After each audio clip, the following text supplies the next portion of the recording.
Alrighty, so this is going to be an absolutely huge week on the back of last week, which is obviously a really big week. I'm sure that a lot of us had a very either really great or really poor week in the week that's just gone by, and we're just about to get into the lineup. So the main ones that stand out for me are Conor Mcdonald. By the looks of this photo right here from the Herald Sun, it looks like Jake Stringer might be back. And as a Darcy Parish owner, I really like that.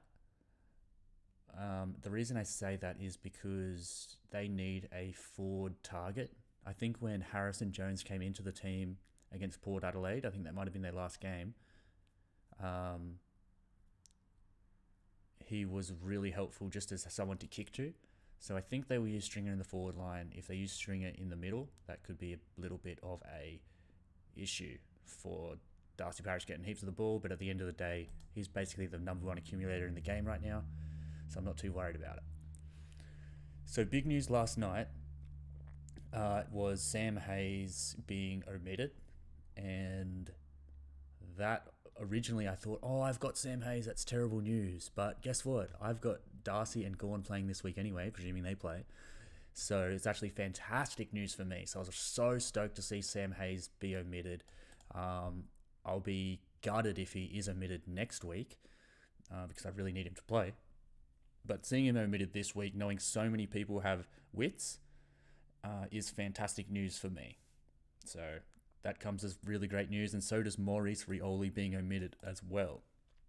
So there was always a little bit of a concern about Rioli playing during the buys, and it's possible now that he's been omitted that he may not play in either of them, making him a terrible selection, a really terrible selection, particularly those that got his 7 on field when he put up that measly score. All right, so this looks all good. Jake Stringer back as expected. Jack Carroll Medi sub omitted. That's a bit of a disappointment. Sort of was hoping that he would play during the buys, but since his last game, and to be honest, he probably hasn't gone above like 38, I think was his highest score in his last 3. Not surprised to not see him play, and then haven't been expecting him to be named. So it's not the end of the world, that's for sure. But obviously a terrible pick, similar to Rioli. It was one of those two, but finding out that Rioli's also not named makes him kind of like a whatever pick. Who cares? George Hewitt's back, so that's great. Not that he wasn't playing already, but just because he had those couple of games where he was out, a little bit of a concern there, but he's playing, so all good. Darcy Parish named as a follower, and there's not really a lot going on there that matters. I am worried about Conor Mcdonald, who has been omitted. That is not good. Now,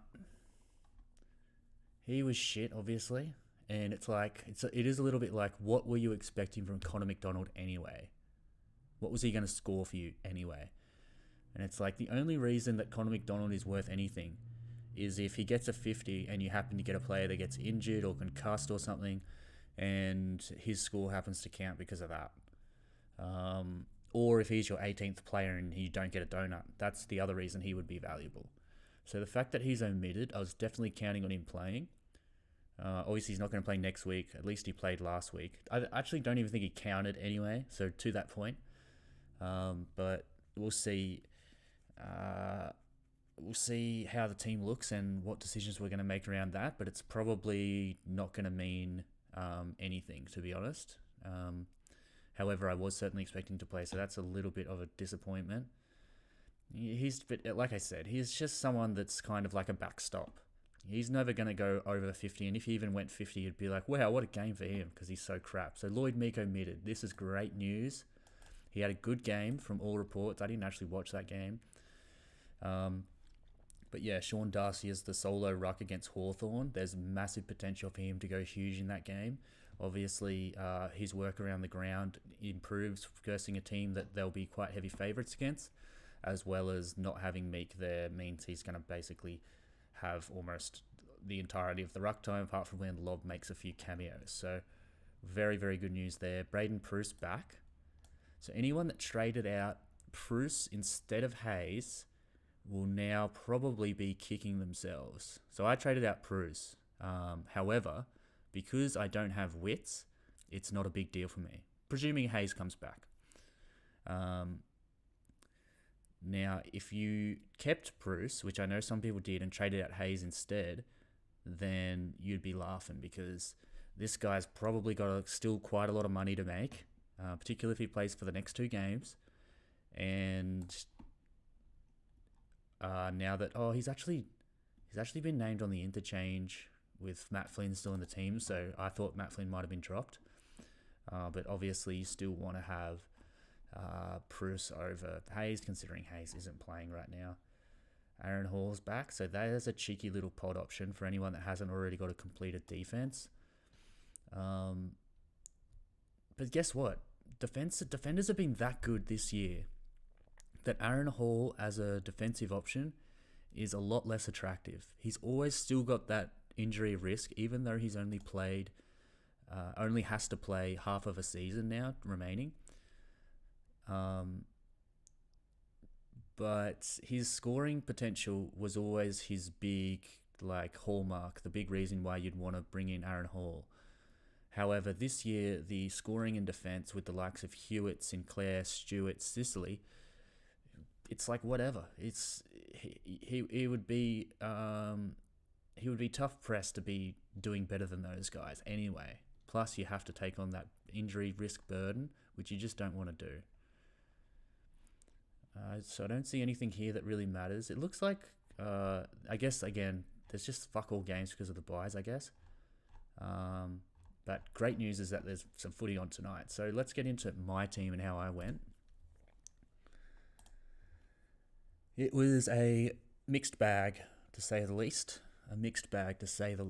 So once the scores were finalised, but before I knew, how well I had done for the round, I thought I had done terribly. And I was like, oh no, am I going to go down 5,000 ranks, 10,000 ranks, something like that? I thought I'd done really, really bad.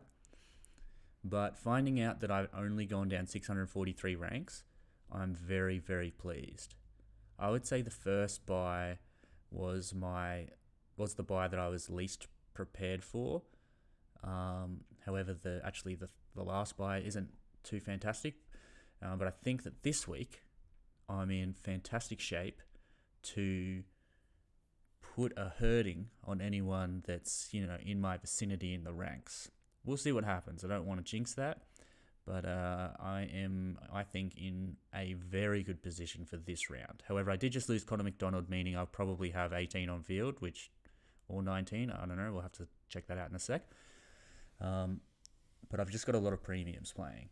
And what was Conor McDonald going to do anyway? Who cares about that guy? So, in terms of the overall picture where I am in the ranks and maybe some other people that play Supercoach, 2 people have sort of fallen away, 2 notables in the Supercoach realm, the Supercoach community, and that's JD and Eno. So they both had absolutely shithouse seasons to date. Wouldn't ever say that they can't turn it around, because they're legends of the game and they're certainly capable. But they're in a hole, and when you've only got 10 or so trades remaining after this point, there's not so much you can do. And if you don't have a fantastic team from this point, you're in big, big trouble. So it's okay to sort of be a bit behind, but if your team isn't really good right now, you're fucked. That's it, to be honest. So I feel like I'm behind, but I've got a very, very good team. I struggle to see many people, if I'm being dead set honest, that have a superior team to me. And part of that is verified in this team value. I have a very high team value. I would say I'm probably higher than half the people in the top 10 in the rankings. And that's generally a good proxy, particularly at this point in the season, as to how good your team actually is. So I think I'm in a fantastic position. This week, Supercoach George did put a big score up, 2,000 and something. In saying that, he had all the big dogs. He had Wits and Gawn, no Darcy. He had Laird. Obviously, Miller went big. He's got him. And yeah, just everything that could have gone well for him basically did. However, He doesn't have Bailey Smith as well, which a lot of people do. However, this round, because he has Dawson and Laird, amongst, I'm sure, a lot of others, I think he has English as well. His premiums, the amount of premiums he has this week is going to be sort of low.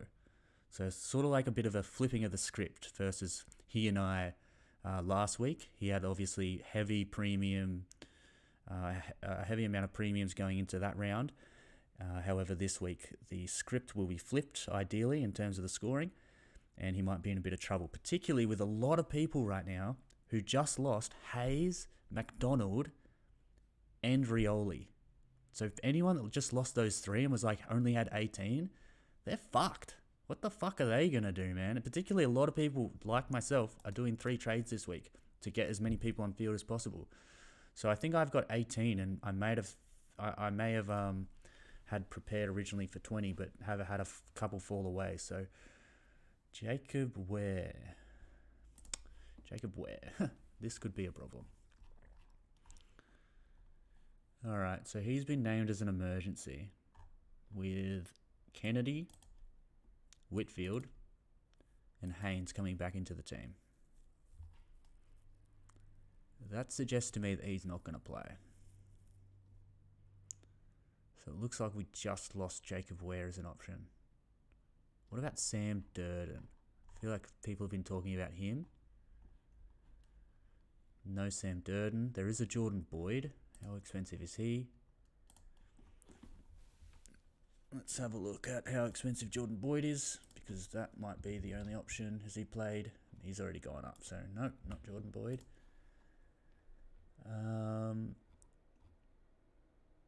Fuck. This is bad, and I won't find out until tomorrow night. However, because I don't have any Richmond or Port Adelaide people that matter for me this week, I should be able to come up with something, hopefully. So just have a look. There's no news, like as in no new players coming in. So Mitch Owens will be playing.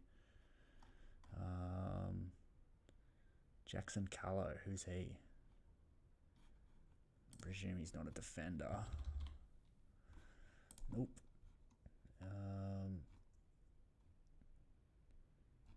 Shit. Okay, that could be a bit of a fucking issue. So it's not something I was preparing for. I'm going to undo the changes, go back to how I went into the last week with. So let's just go from here.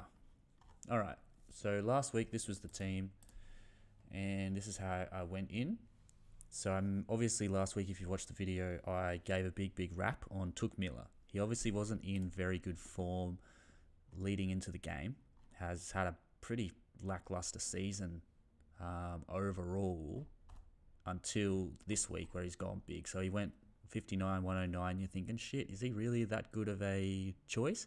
And I just said, look, it's against North Melbourne. It's a recipe made in heaven for Took Miller to go big against these guys, because someone who's got that, I guess, the engine to run around and accumulate a lot of marks, like a Sam Walsh or something like that, is probably going to do extremely well against North Melbourne. So that's what ended up happening. He got a heap of clearances, I believe, shit tons of disposals, and dominated the game. Went 167, and luckily for me, I VC'd him. So the two things that worked out for me is I brought in Gordon last week, and he went 198. I think that might be the biggest score of any player this season. I was actually at that fucking game, by the way, boys. And then So I bring him into my side. This is what happened. I went to the game, went to Melbourne, because I went to go watch Devon Haney versus Cambosis. Super epic. Devon Haney ended up kind of just dominating Cambosis, if I'm being honest. But the crowd and the atmosphere and the guy that's like, let's get ready to rumble. I was just literally just watched something about Mike Tyson, and that guy did that at one of Mike Tyson's fights, like, you know, I don't know, 30 years ago or some shit. So it was pretty cool to see that guy do that for a massive fight, and everyone was super pumped. And when Georgie came out, and all the Greek fans and shit were just like going absolutely mental. And when Devon Haney came out, everyone was booing him so hard, and it was just like literally like the entire stadium was all for Georgie, and everyone was against Devon Haney. It was super epic. In the end, Devon Haney kind of weathered the storm. and just outboxed him. And everyone went home probably a little bit dissatisfied, but that's just the way it goes when you're versing an opponent that's kind of just better than you at what you're doing. So that's how it unravelled. But before that, I went to the Melbourne versus Sydney game, and it was absolutely fantastic. However, I just brought Gawn in, and I was saying to the boys, I just brought Gawn in. It's going to be epic. Let's go, Gawny. Thinking to myself, mate, it's your night tonight. Come on, mate. Let's do it. And then he started in the goal square. And I thought, what the fuck is that? Why the fuck's he in the goal square? He needs to be starting in the middle to get a big Supercoach score. And then they kick it in, and he just clutches it in the goal square. I think he probably kicked 3 goals from taking marks very close to goal, and obviously put together a 198, one of his best scores of all time, and I think the highest score of any player this season. So perfect timing to bring him in. If he had done that 1 week earlier, I wouldn't have even had him in my team. So yeah, very, very lucky to bring him in at that time. And then I VC'd Took Miller. So that was just before that game. I was on cloud 9. Took Miller's crushed it, and I picked him. I said it on the video, and it felt pretty good, I guess, calling something like that. I was like, oh yeah, let's go. So Took Miller's done very well, and so's Gawn, and that sort of saved my week. After Tom Stewart went out with concussion, I guess the silver lining with Tom Stewart being out, I think basically at the very start of the second quarter, is that he will not miss any games because he has the bye this week. So I was very, very upset, obviously, after the first quarter. Him and De Koning, who I was relying on so heavily to do well. De Koning still did very well.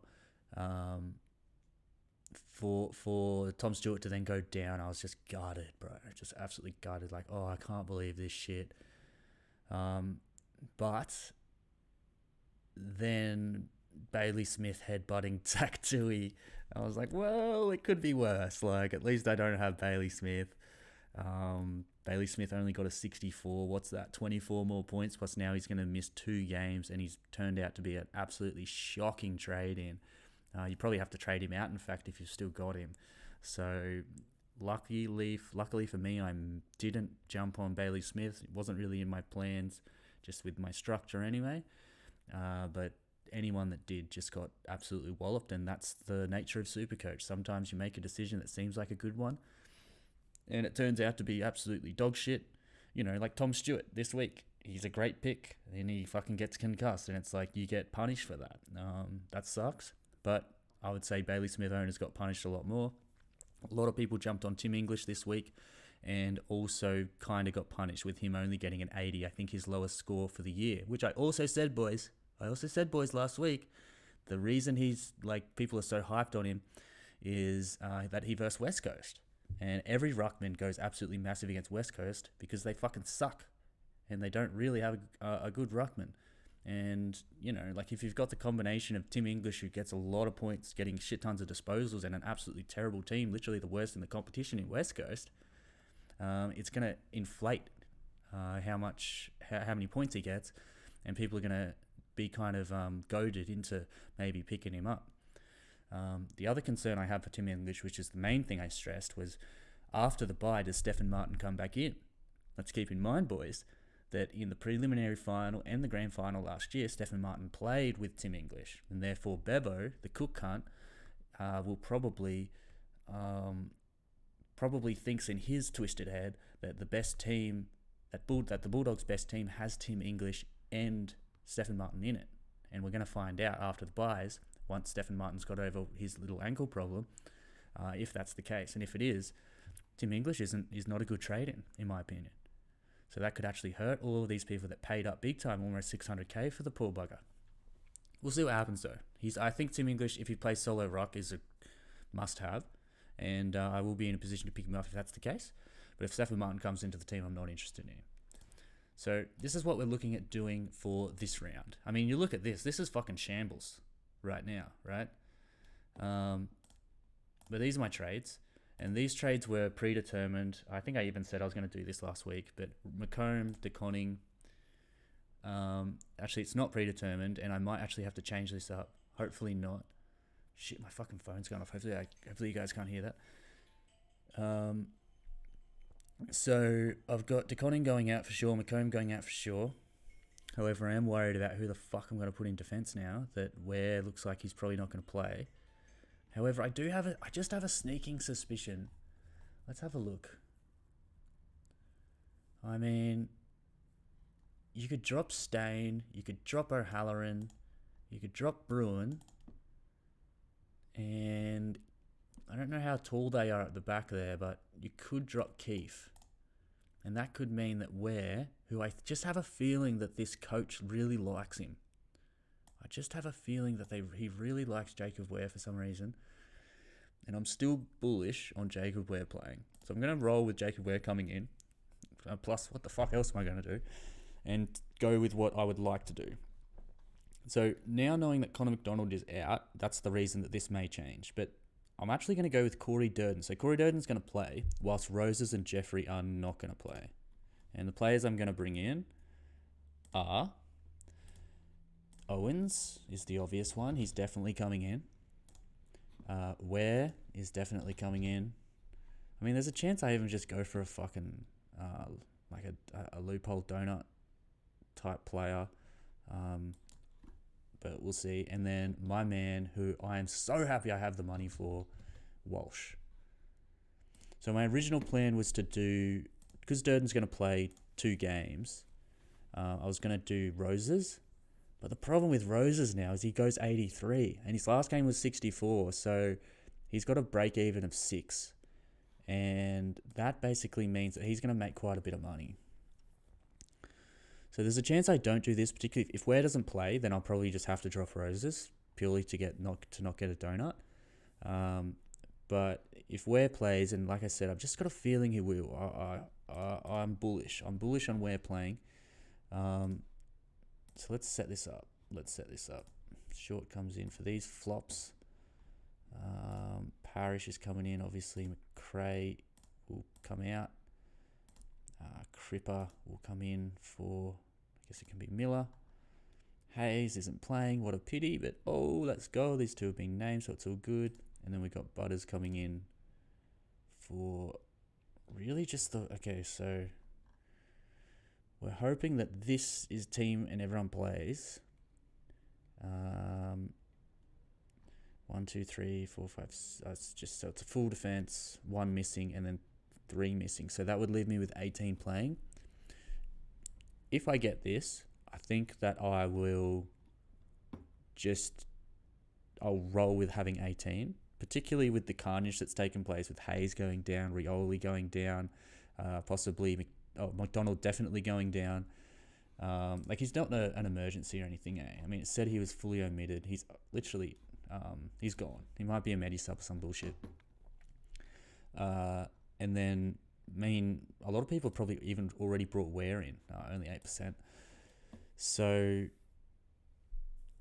I just want to, I mean, it looks like there's not really a lot of defensive options.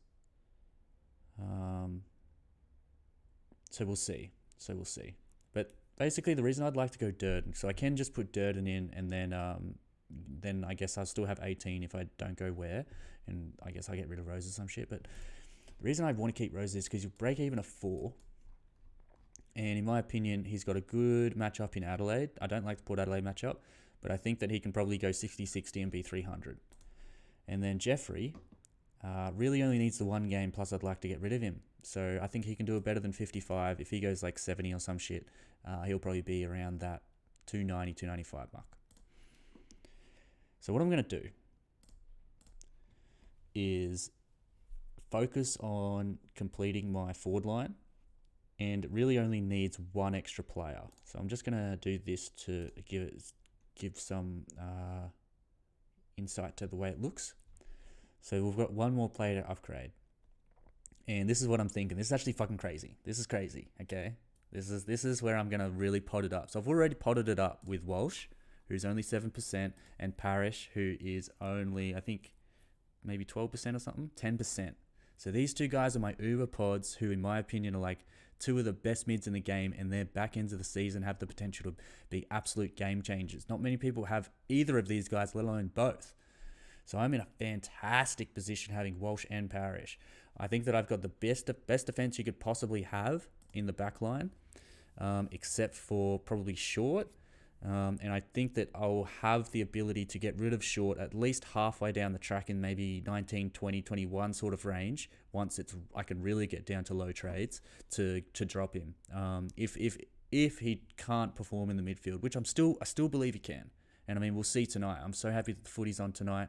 There's no NRL on, so having the AFL on a Thursday, pretty rare these days. So really, really excited to see what happens with Short against Port Adelaide. I believe it's at the MCG, and Richmond are favourites. So hopefully he can do something great, and hopefully Butters can as well. So possibly Short goes. Cripps, there's a bit of a concern around, and this is what I'm thinking of doing. All right, so forward line currently, we've got Dunkley, Brodie, Parker. They're going to stay without a doubt. Then we've got Butters, Cornelio, and who's coming into that extra spot for sure? The man that's 1,000,000% coming in is Bontempelli. Now, this is what I'm thinking of doing. By the way, I just finished my midfield. Check out how gangster my midfield is. This is actually nuts. This is like one of the best midfields you could possibly hope for. Cripps and Petrarca are a bit whatever, but these guys, this 1, 2, 3, 4, 5, 6, that's your top 6 in my opinion. Maybe you've got Laird in there as well, but if I'm being honest, I think that Laird is more consistent than a Took Miller, or more consistent than a Sam Walsh. However, I don't know. Like I want to say this, but obviously anyone that hears this will be like, bullshit. He scored 190 last year, but I really don't think Laird's ceiling is that good. I don't think he pumps out big games very often. Like, who's this? This is Darcy Parish right here. He's not the best example because his highest is 142, but maybe like a Took Miller who goes 167 and 160, and a 140. I think that Laird's biggest score this year is a 140 something. Like, let's have a look. Let's have a look where Laird's at. And I think he's been in unbelievably good form. So he's got an average 121.9, and his biggest score though is only he's got the 143 and a 142. He just doesn't have that massive game in him, but he's super consistent. So he needs to get 45 fucking disposals to go 160. Not even kidding. He racks them up every game. He does not go less than 30. And he's a super consistent player. And I'd like to have him in my team over a Petrarca or a Cripps, but I think that's it. I don't know. We'll see how it goes at the back end of the season. But I think that those massive scores just aren't really in his repertoire. And I think that's what you sort of need if you want to separate yourself from the competition. And you have to hope that your players can get, I guess, 1 or 2 out of all of them in the back end of the season. So that's one reason why I'm still bullish on Petrarca. He has that really big game in him. I think, he's done a 163 this season, and he can do that again. He's obviously got that massive game potential. So hoping that Petrarca can pull something out at the back end of this season. But yeah, with Laird, it's like he's gonna probably get 120 almost every game. But if you want to really separate yourself and climb those ranks and go for some risks, I don't see Laird as a risky pick. I see him as a very safe pick.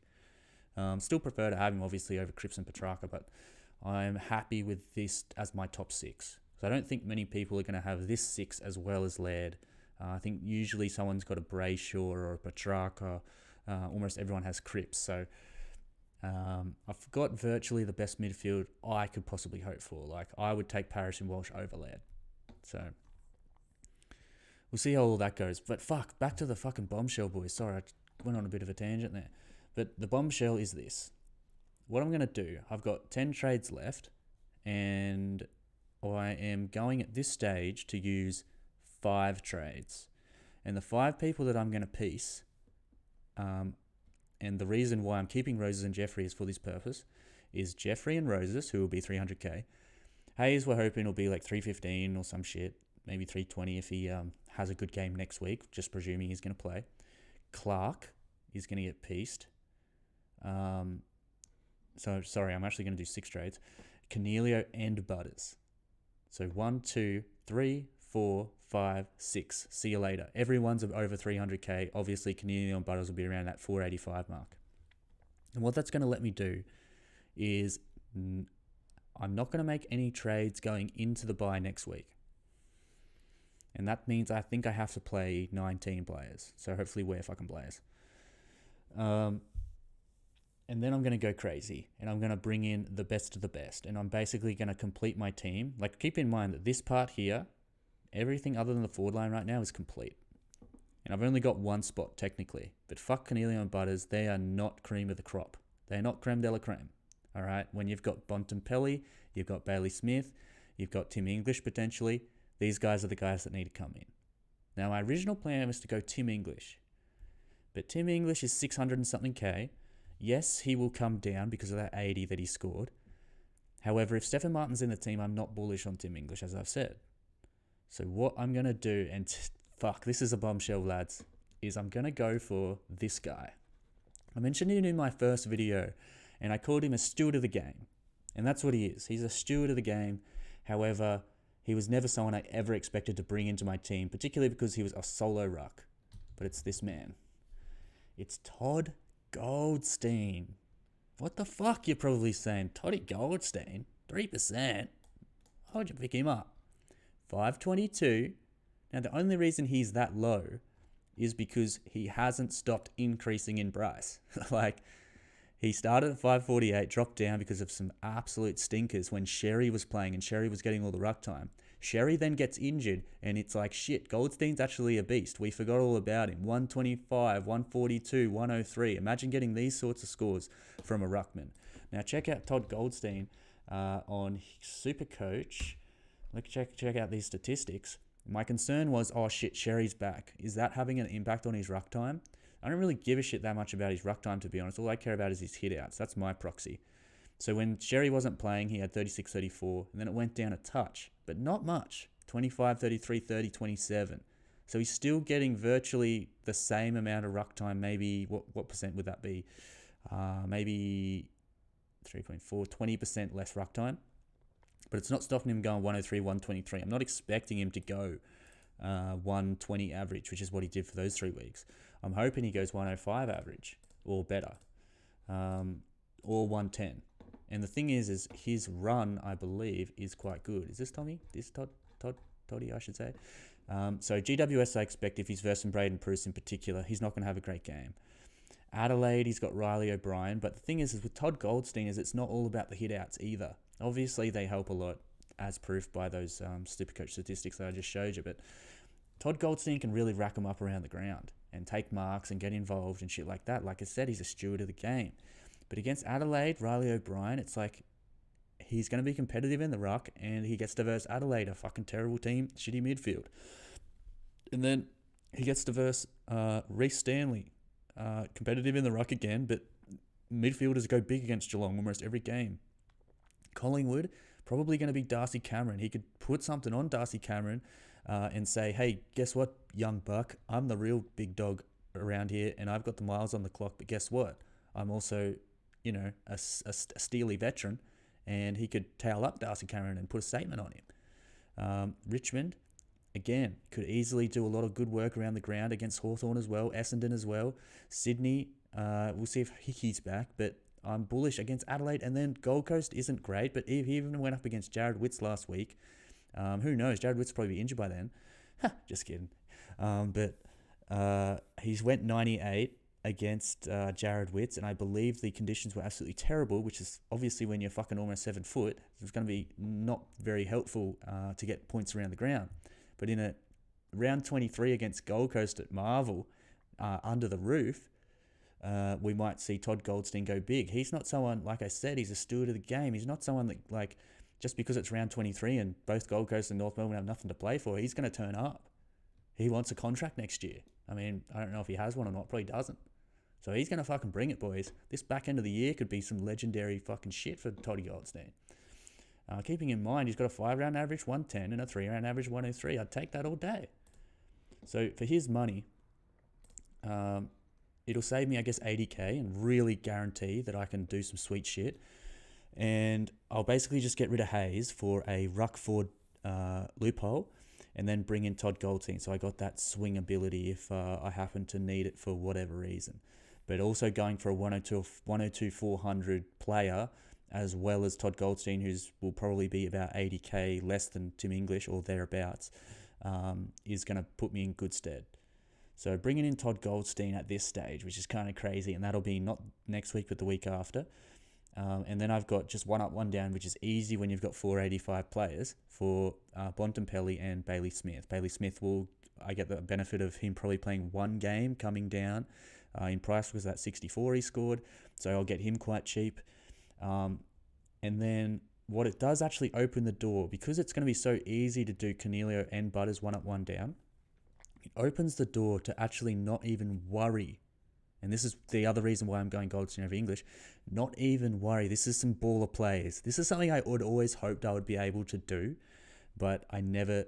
when you get desperate, particularly at the end of a Supercoach season, you're just like, there's no way I'll ever be able to do that. I always thought, like, if I could have Isaac Heaney as an F7, that would be so sick, because he does have like a high ceiling and he can go big, particularly at the back end of a season. And this is what I'm thinking, is there's a big chance that I don't worry about getting rid of Butters at all. And then hopefully one of Owens, hopefully Owens can stay in the team and make some money. If he can get himself like around to that probably 300k sort of mark, which is very possible considering he just went 89. If he can, I guess, because that 89 really helps so much. The first score is so unimportant in terms of Supercoach cash gen, but the second score stays in the system for the maximum amount of rounds any score can.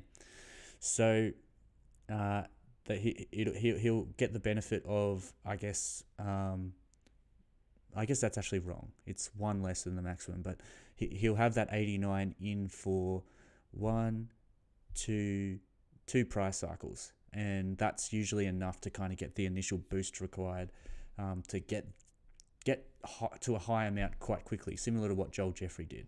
So Joel Jeffrey has only played fucking 4 games and he's already 250. Like, he's already gone up 124 over 4 games because of those big scores. So if he can do that one more time, it's very possible that I could end up with Zach Butters as an F7. And the reason I love this is have a look at Zach Butters' back end to the season. This is fire, boys. This is fire. So I don't love Zach Butters' run. I like Richmond tonight, so I'm very bullish on him tonight. I think he'll do well. Sydney, definitely don't like that. Gold Coast, I actually don't really like that. It's at Adelaide Oval, but I just feel like Gold Coast, they keep bringing this hectic pressure, and it's I think Port Adelaide would dominate them, and that might be good for him. Fremantle, I don't like. GWS, I don't really like. Melbourne, I think he did well against Melbourne. No, he did fucking shit, so don't like that. But I love Geelong, Collingwood, Richmond, Essendon, and Adelaide to finish the year. I love that. And if I could have him as an F7, I've already looked. He plays early every single week, other than I think maybe one game. That could be a season-defining play. A season-defining play, putting Zach Butters into the F7 position and just looping him. That would be so sweet. No, not many people will have the benefit of doing something like that. Plus, keep in mind, I've got Goldie, Bontempelli, and Bailey Smith in these lines. That's the only... I would only ever do that if I had those 3 guys. So those are the guys that I'll be bringing in, and I'll probably use 6 trades to do so. And yeah, at the end of the day, my main target for the moment, Goldstein, Bontempelli, and Bailey Smith. If Tim English is a solo ruck, then I'll probably go Tim English instead of Goldstein and forget about the F7 Butters play, which would be super sweet. But yeah, pretty happy with how the team is poised at the moment. So I'm just going to go back to here and put the fellas that are going to actually play so I can say who will be captain for me this week. I mean, you want to listen to this because, I crushed it with the Took Miller pick last week, boys. So, you probably don't want to listen because I fucked up the captaincy pretty much every time this year, other than recently. You know who else picked Took Miller? And you know who else? This guy actually has a very similar team to me. And he's actually had a very similar team to me across every season that he's played Supercoach where I've had a look. And maybe it comes as no surprise, and this could be kind of interesting, that this week this guy put out a video where in the video, the title, it said, in the top 1% for the first time ever. and his name is Spiller's Supercoach. That's the name of his channel. So Spiller, who I guess I thought he was like a veteran of the game. I thought he was kind of like a shorty, Supercoach George type, been in the game how long sort of thing. But I think he said he's only started playing, or at least seriously, in 2019, which is not that I played seriously then, but that's when I started. So it's interesting that I would say that I'm definitely on track for, which is crazy to say it, but I believe I'm on track for top 1% this year. I believe I'll get there. Can just where my team is at if I do bring in those three guys, particularly, Bontempelli, Bailey Smith. Even just those two would be enough, in my opinion, to get me there. The fact that he said that, I was very surprised that this was the first time ever that he'd ever been in the top 1%. And what a great feeling it would have been for him to see that. And he just would have been like, oh yeah, like I did it. What an accomplishment. And I was just like, that's gangster. Good on you, bruh. Super stoked for him. So well done. Well done to him. But I guess the thing that stood out was he also captain Took Miller. So I think we do seem to, I guess, make similar decisions around players. And he also went early on Sinclair, and Sinclair's a player that I've always liked. He does have, our differences is he has Brayshaw and Laird. So that'll be interesting to see how Sam Walsh and Parrish go up against Brayshaw and Laird. And then I know he started Wits, so I got a bit lucky. Now, there's one thing I'd like to touch on, and this is a little bit bitchy. Okay, this is a little bit bitchy. So, little bit of controversy around this, maybe. But someone else who started Wits is JD.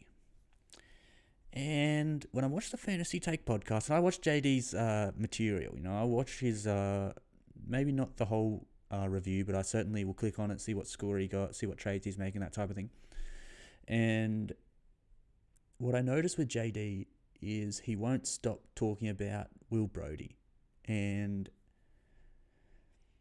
whenever he talks about Will Brodie, basically says, who would have ever thought that a guy that has never shown any Supercoach scoring potential before could ever go 107 average and be a keeper? Now, I started Will Brodie, and I'm also a low-key Gold Coast fan. So I was aware that Will Brodie was always trying to break into the team. And this happens a little bit with Stewie Dew. I feel like Stewie Dew has, I guess, personal preferences, like with Alex Sexton. I think that's his name. Like I think he might have even been Gold Coast top scorer for maybe 2 years or some bullshit, or right up there in the scoring. Hasn't got a game, I think, this season.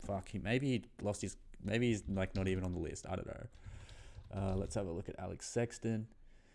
Yeah, so he plays for them. I'm pretty sure he hasn't played a single game this year. I don't think he's injured.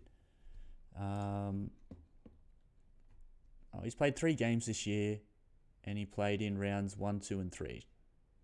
Fucking hell, did he really get a 0? That is pathetic if he did, but...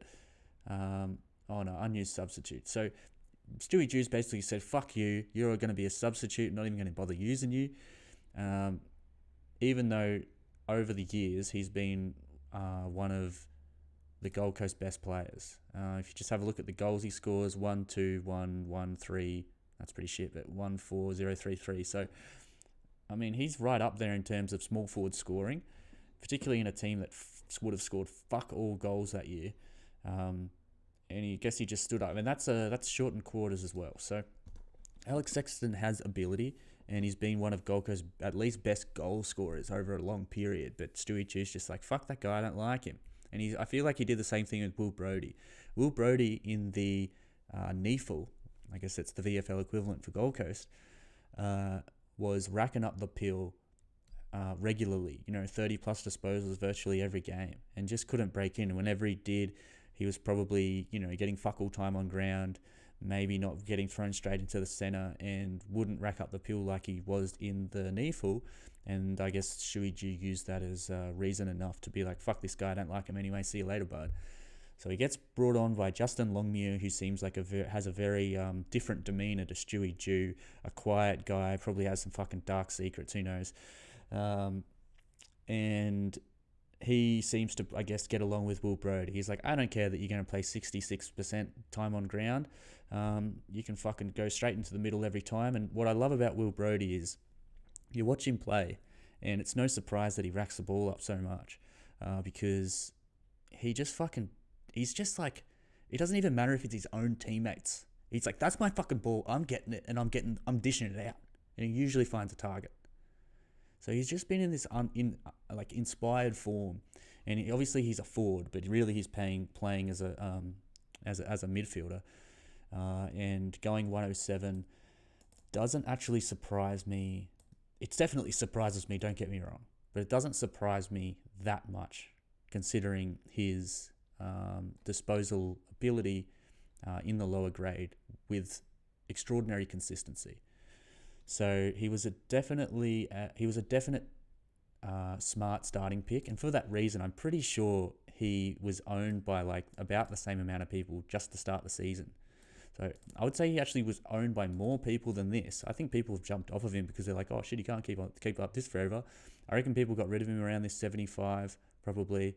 I mean, you can see it here. Oh, actually, there you go. So I'm wrong about that.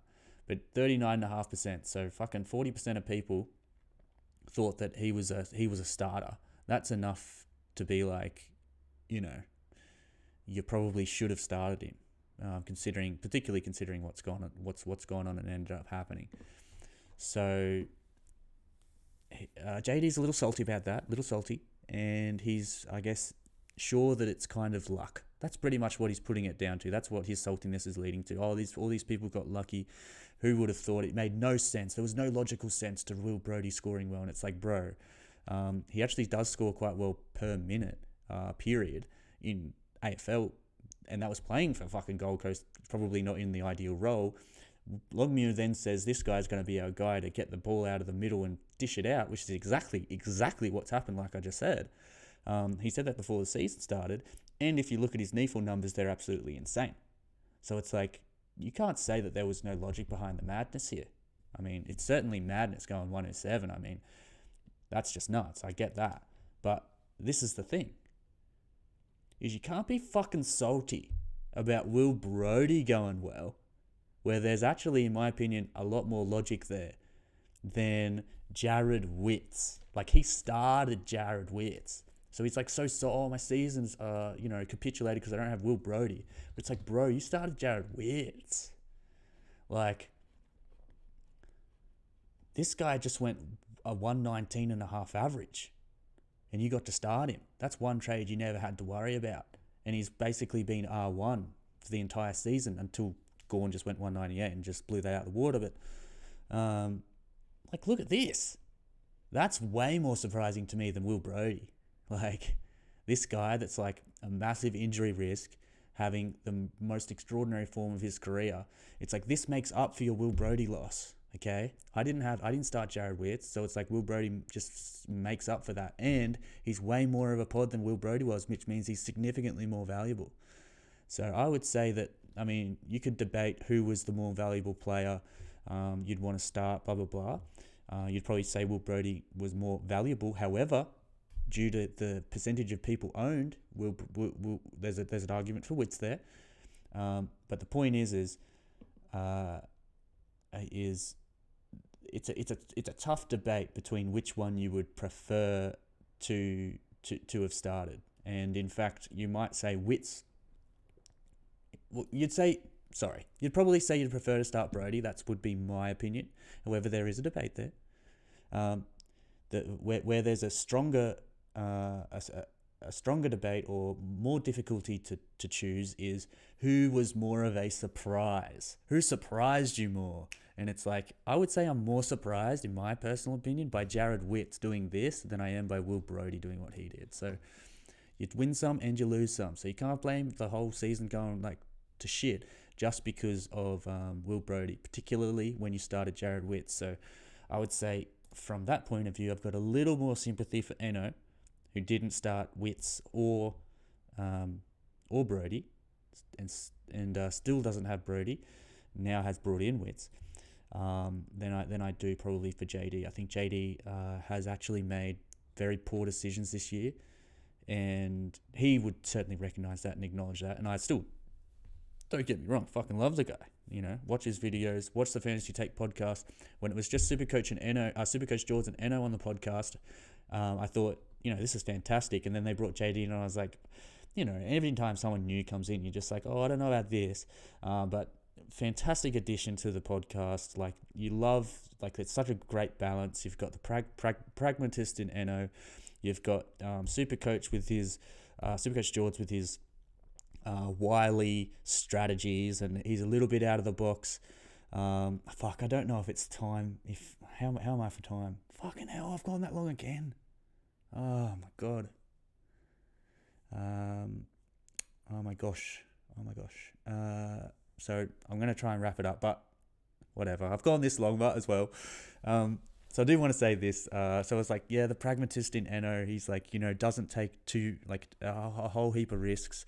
And then you've got Supercoach George, who, like I said, wily strategies, a few like out of the box theories, a bit of a mad scientist at times when it comes to Supercoach. And then JD's kind of like very logical, backs up all of his decisions with usually history, statistics, and will probably, he makes really good, smart decisions, usually. He's certainly very thought out, I guess, and can back up his decisions and justify them very, very well. And it's a great blend of different opinions and personalities, and it makes for a fantastic podcast, and I wouldn't have it any other way. So don't get me wrong, not like saying I don't like JD. I love the guy. He's fucking great. But, get off... Stop thinking that your season's over just because of Will Brodie when you started Jared Witts, you know what I mean? Like, you take the good with the bad, that's just the way it goes. It's like, you made some bad decisions this year. You got Jordan to go in your team, bud. Not that he hasn't recognised that as well, so, whatever. But I guess what I wanted to say, and the reason I was like, 50 minutes left, fuck, that's... I've been recording for 50 minutes, shit, that's fucking nuts, is Supercoach George. Something I thought about the other day was... he's pretty out there sometimes with his picks. Pretty out there. But I've been watching his videos, I'd say religiously since about, 2019.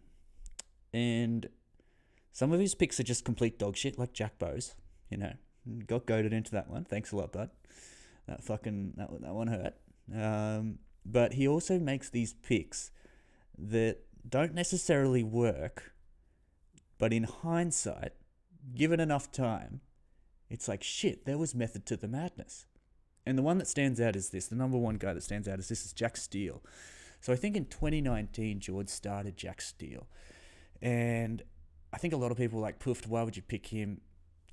He's not Supercoach material, basically. So I'm just going to find the data to back this up. And what ended up happening was... George thought that Jack Steele might end up being, I guess, a legit primo, and he ended up being continued to use as a tagger and wasn't able to blast off to that next level. And have a look at this. Doesn't this just show that? So that's exactly what happened. He ended up being continued to use as a tagger, and then in 2020, they changed his role, and it's like, this guy's a legit All-Australian midfielder. Let's use him, to his full potential. And he goes bang, bang, 122, 126. And then this year, if he had stayed fit, I'm sure would have done something similar. So it's like, I think sometimes with George's madness, there's a little bit of a time horizon. And it's like, he's almost too early to the punch. So to that end, I wonder about Lipinski. He loves Lipinski. He's probably right about Lipinski, but it's probably just a little bit too early. Like, let's have a look how old Lipinski is.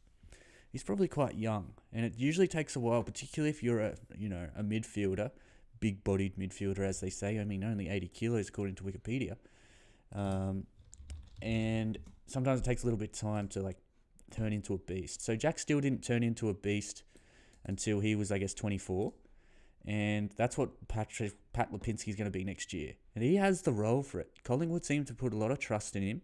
And if he can prove it consistently enough and get enough of those centre bounce attendances, it's possible that we could see, consistent, 133s and looking at that 110 to 120 sort of average that you'd hope for. And maybe that's an example, again, where Supercoach George might have been on the money. There's another one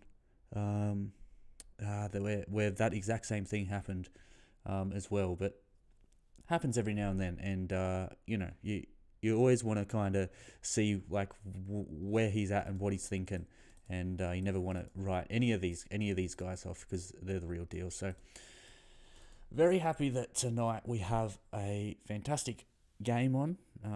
It's going to be Richmond versus Port Adelaide. Richmond are favourites. I think $1.60 to Port Adelaide's $2.40 or some shit like that. I think it bodes well for Butters owners and short owners. I think just mainly because Richmond are favourites. We're hoping that Shorty can get enough of the peel to hopefully get around that 105 sort of score. If he goes big, that'd be amazing. Certainly some question marks around him considering his recent form, but I think that this is a good game for him to show up. Not the ideal game, that's for sure, but a good game. And last thing I'm going to share with you is my captaincy choices. Flirted with that earlier. But it's going to be the first week I've got Sam Walsh, and I'm super, super stoked about it. So happy to have Sam Walsh in the team. I reckon he's got a big, big score in him. Has he gone big this year yet? Biggest score so far, 149, but he's starting to really rack up the peel. Rack it up. Similarly to Laird, he probably needs a shit ton of disposals, but he really can get them. So I'm going to go VC on Walsh against, I believe they're versing Essendon. Yep. And I'm going to captain Lachie Neale. So Lachie Neale obviously coming off the 87. A lot of people will be tempted off Lachie Neale because of that. And it's kind of a toss-up between Clayton Oliver and Lachie Neale. I'd say Clayton Oliver is the safer of the two options.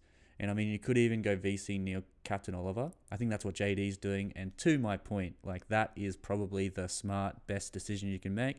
But I just got Sam Walsh in, and I'm super stoked about it. And I'm a bit of a risk taker, and sometimes I want to like see a bit of a pod go big and put me in a super sweet spot. So I'm going to VC Walsh, Captain Neale, and hoping that this week, welcome to the team, Sammy Walsh, got an absolutely gun midfield.